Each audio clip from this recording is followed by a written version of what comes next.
So today I'm going to be playing and going over the 8-rack deck. This deck had a pretty good weekend last weekend. Um, Multiple copies in top 8 of the Classic in Roanoke. It's been picking up in popularity slowly in Modern. Still definitely far from being um, close to tier 1, but I'd say it's a tier 2 strategy at the moment. We've got our 8 racks, quote unquote, being the rack. And Shrieking Affliction. So those are kind of our win conditions per se. The idea of this deck is just to play as many discard spells as you can and force the opponent to have essentially 1 or 0 cards in their hand optimally. So you're really able to put pressure on them in terms of attacking their hand, and then once they go down to less than 3 cards, they start taking damage from the rack. And at 1 or 0 cards, Shrieking Affliction comes into play, and that's 3 damage each turn, and so that can definitely add up. Now, of course, you're playing a lot of discard spells in order to be able to force your opponent down to 1 or 0 cards. So we've got Wrench Mind as a discard 2 most of the time, unless your opponent has an artifact. Classic discard spells in Modern, Inquisition of Kozilek and Thoughtseize really don't need any introduction. Now we've got a couple interesting spicy one-ofs here. Blackmail. This is a throwback card. Essentially, the opponent reveals 3 cards of their choosing, but then you get to choose one of those 3 that your opponent has to discard for only a single black mana. And then Funeral Charm. Normally you'll play it and just force the opponent to discard a card. Sometimes you can kill something or give a creature Swamp Walk in very rare circumstances there. So we've got Raven's Crime. Raven's Crime is arguably the most important discard spell in the deck. Even though it's on the surface it's not anything special, 1 black, you can force your opponent to discard a card. The fact that it has Retrace is very important because it gives you something to do with excess lands. As you can see here, the curve of this deck is very low. So when you're drawing lands 4, lands 5, lands 6, you want to just be able to discard them to retrace a Raven's Crime and be able to use them in some fashion. Without Raven's Crime, you get these games where sometimes you don't have enough discard spells to actually close the deal and force the opponent to discard enough cards.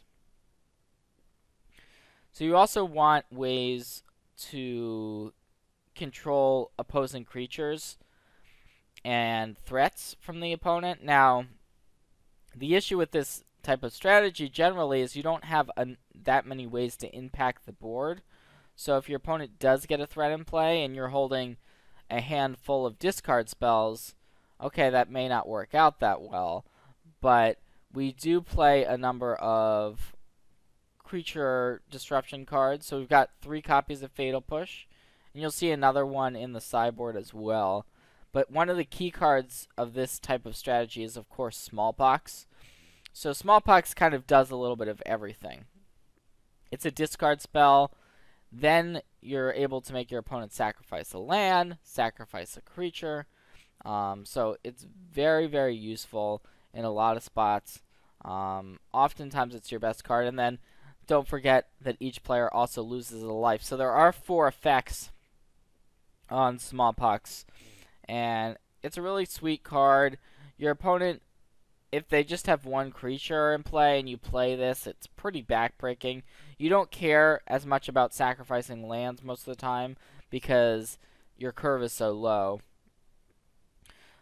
And we've got one copy of Dismember.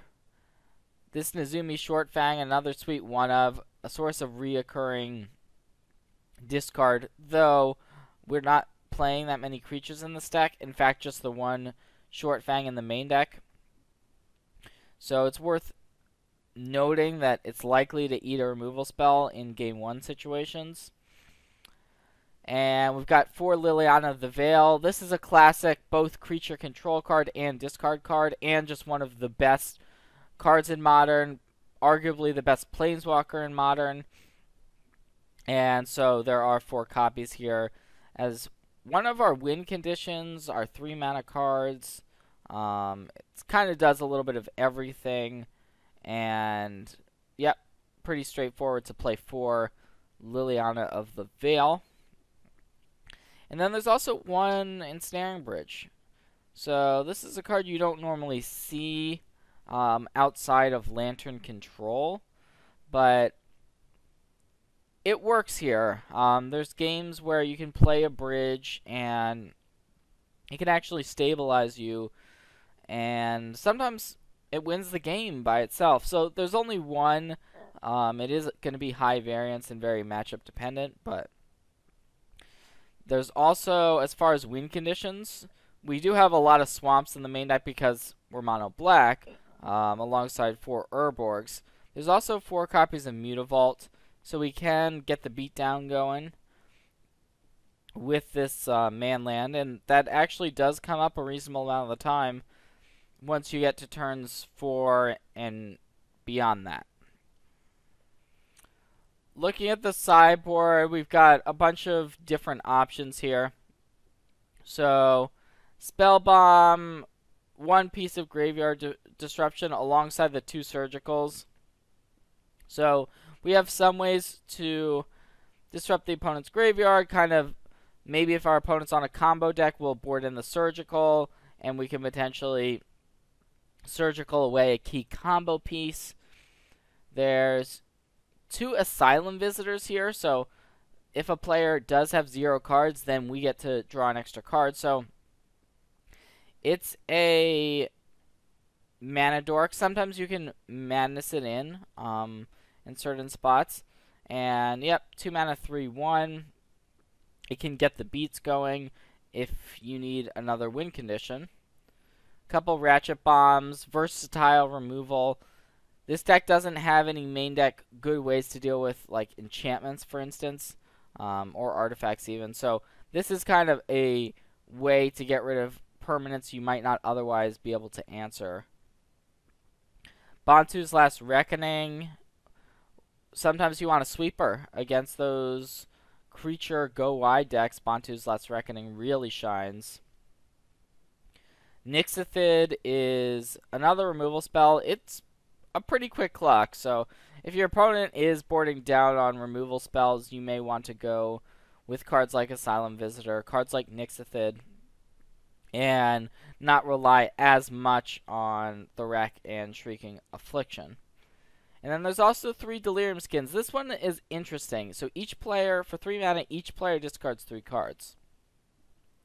Normally that won't hurt you too much, but you want to make sure that you're going to be able to board it in spots where your opponent's going to still have cards in hand on turn 3. So say you're playing against a deck like Affinity that dumps their hand very quickly, then this card is really not going to be very good. So it depends on the matchup. It depends on play draw. This 8-rack deck is a deck that I am experimenting with. It's something that I've seen do well, and I kind of want to try it out myself. I haven't logged a ton of matchups with it, but still getting a feel with it and looking forward to playing more with it.